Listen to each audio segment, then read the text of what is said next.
Hey folks, cold one in the North Country today.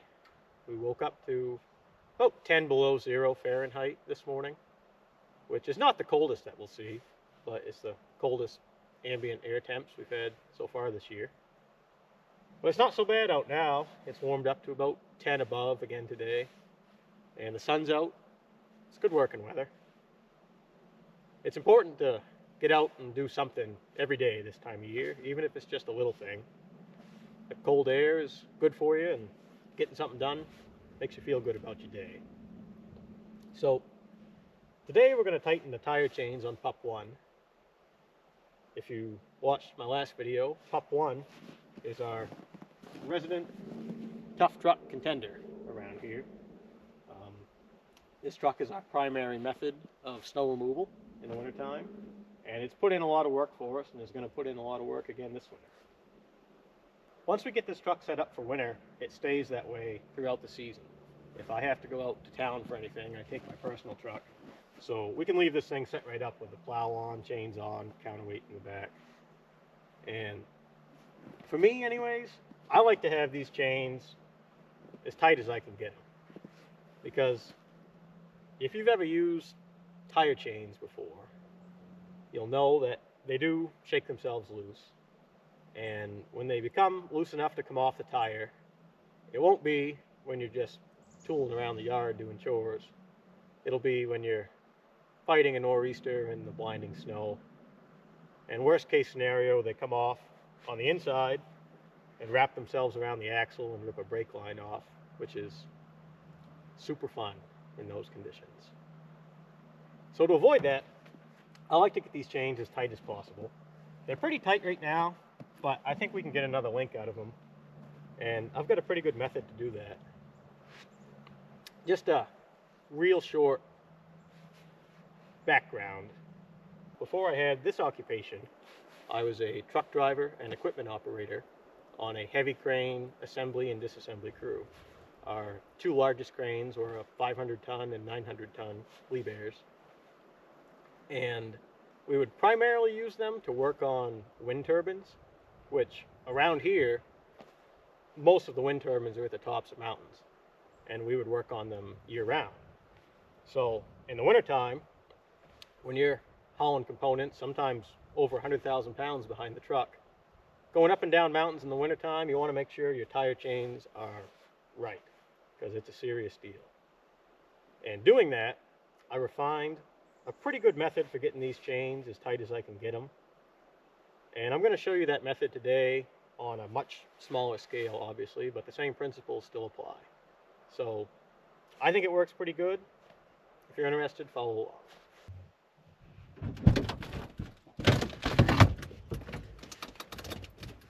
Now, the first step to this method is we've got to get the truck in neutral and two-wheel drive. Now, a word of caution on this next step. We've got to get this tire jacked up and off the ground so that it can rotate freely. But the thing to consider when you do that is with the truck in neutral and two-wheel drive, once you jack up one of these tires, the truck can roll. Even though it's got one tire on the ground, the spider gears and the differential will allow it to still roll forward or back if you're on any kind of an incline. So I'm not too worried about it today, where the plow is on the truck, the plow is down, we're on relatively flat ground. I already did this once this year in this same location, and I'm confident it's not going to roll anywhere.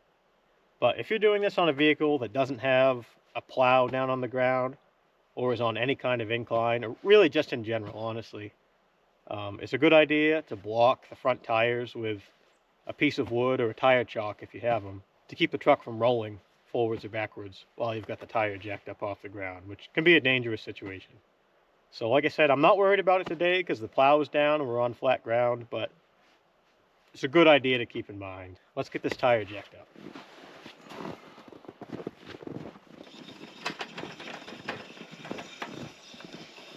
Now I'm lucky enough to have this handy floor jack that I can use. It works really well for this type of job. You can do this job with the supplied jack, usually under the back seat of the truck, or in this case the front seat where it's a regular cab.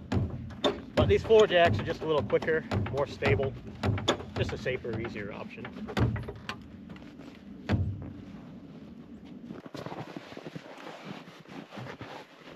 So once we've got the tire up off the ground, we're going to rotate it like so until the ends of the chain are at the lowest point they can be in the tire. This is going to allow us to have the most amount of slack possible as the weight of the chains pulls them down, and it allows you to get them as tight as you can get them by hooking it up at the bottom like that.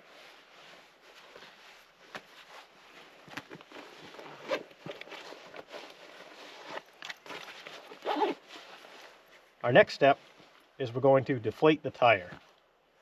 And there's a number of ways to do this, but the purpose of it, believe it or not, these tires will actually expand a good amount as you put air pressure to them. And if you deflate the tire and get it, you know, down to 5 psi or so, enough so that it's real soft and the rubber is pliable, you can tighten up those chains as tight as you can get them with the tire deflated, and then reinflate the tire to whatever the factory spec is. It'll tighten these chains up and make them so they're not going anywhere. It works really well. And I have this handy tool that I'm going to use for this job. They're tire deflators is what they are. They're made by All Top Accessories. And this kit's a little spendy for what it is. It's about $40 on Amazon. But I use these very regularly. Living in the woods, I deflate the tires on all my vehicles running around up here by usually about 50%, 30 to 50%, I would say. And there's a number of benefits to that. I can talk about that at a later time, so we're not out here all day doing this. But basically, the vehicle rides a lot better, tires more puncture resistant, you get a little better traction. There's a lot of benefits to it. These are adjustable, so you can set them between 30 and 10 psi. I have, just for an example, a Toyota Tacoma. I typically run about 18 psi in them when I'm off-road. And then I have a little mobile compressor that you'll see later that I use to air them up when I'm headed out to town. But for today's work, we want to get this tire pretty much all the way deflated, lower than 10 psi. So I'm actually going to take the core assembly out of this tire deflator and just screw it onto the valve stem.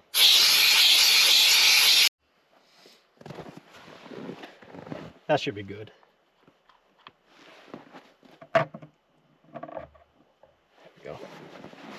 See how pliable that tire is now? And how loose these chains became just from deflating it? One thing I'd like to mention that I should have explained this a little better earlier in the video, but we already went through this process once this year. You can get a set of tire chains just as tight as you can get them when you initially put them on. And the first couple times you use them, they do tend to shake themselves out a little bit and they'll loosen up. So that's why we're going through this process today, just to get these tire chains as tight as we can get them and be best prepared as we can be for the coming snow. So we're not looking for a whole awful lot of gain. We're going to leave the inside links right alone.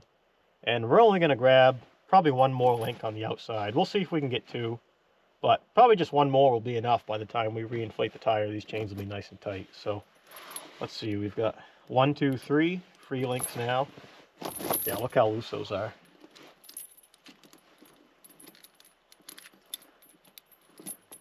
There's 4.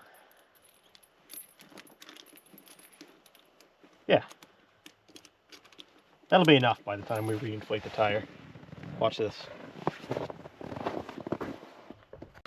We're going to reinflate this tire back to its recommended spec, which on this truck, being a 3/4 ton, is 80 psi.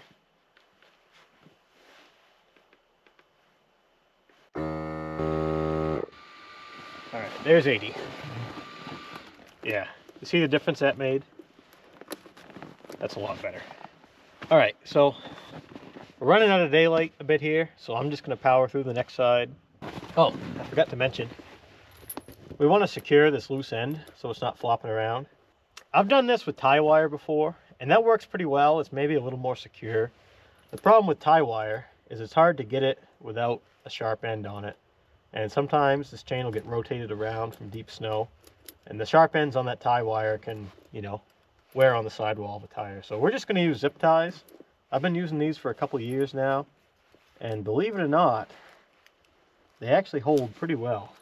I very rarely break them. They work better than you would think.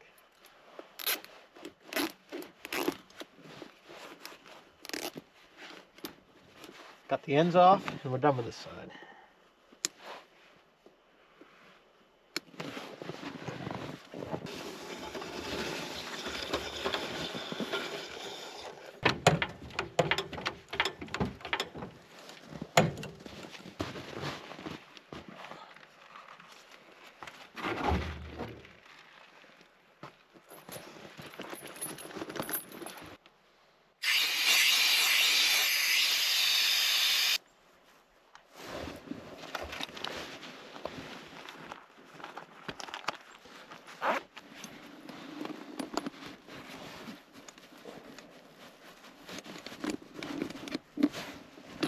Got it.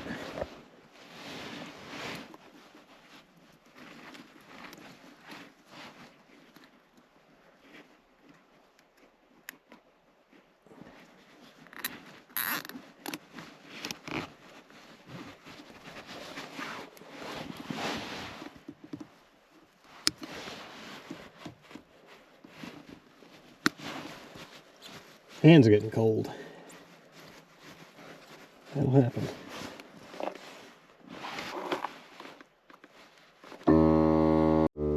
While that tire's airing up, I figured I'd take a minute and show you our counterweight setup. So we've got this concrete block. It's about 1,800 pounds, positioned right over the rear axle. So this combined with the tire chains makes this thing push really well. I could actually use a few more clicks. Yeah, that's better. All right, we're back up to 80.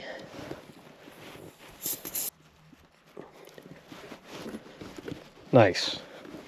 Yeah, that's even better than the other side, so shouldn't have to worry about that.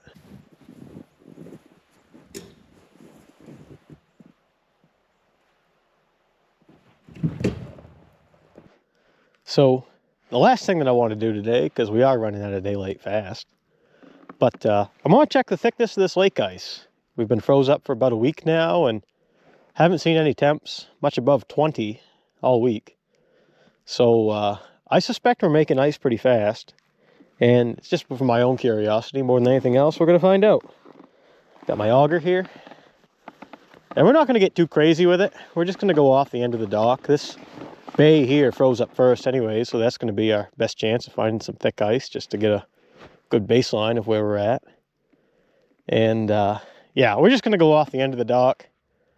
I'm a bit sketched out about early season ice myself. I fell through some ice when I was in my early 20s, and it left a lasting impression. It is really not fun.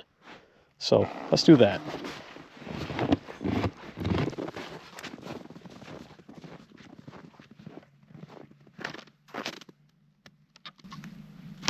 One thing I'll tell you, I bought this ion auger last year to replace my old gas jiffy, and I don't know why I waited so long. This thing is, I like it a lot. Let's see what we got for ice.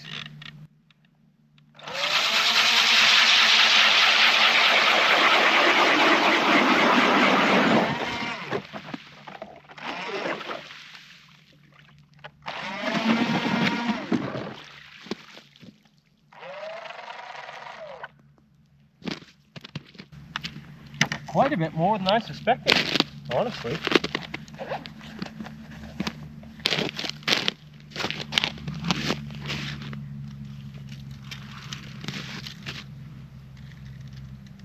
Here's the edge right there.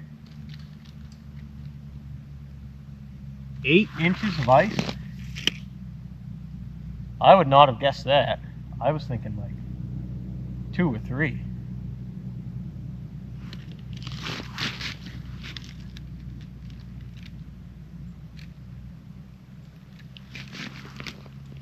Eight inches of ice going into the second week of December. That's pretty cool. Well, folks, that's going to conclude today's episode. Again, not the most riveting content in the world, but it's kind of a slow time of year for us right now, so I'm just trying to keep busy. And thought I'd give you a little glimpse of what I do on a daily basis.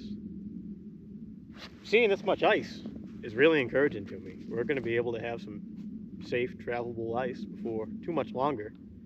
And we're forecast for 6 inches of snow tomorrow on top of what we already have. That's going to make it so I can start putting some miles on my snowmobile and sharing some of that content with you guys, which is going to be a lot more interesting than just working around camp. But on that note, I wanted to say I am blown away by the amount of support and positive reviews that I got from that last video.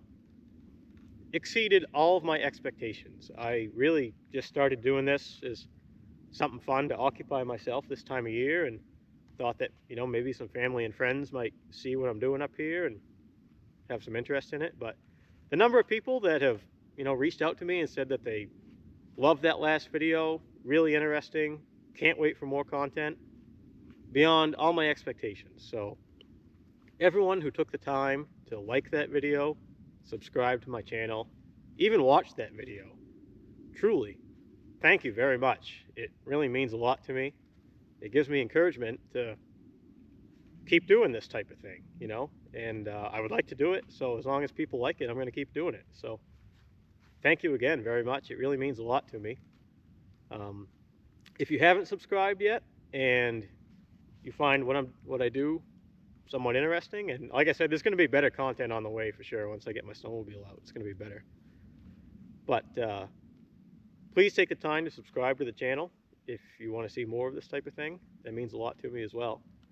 But just overall, thank you folks very much for the positive feedback. It really means a lot to me. So until next time, bye. Thanks.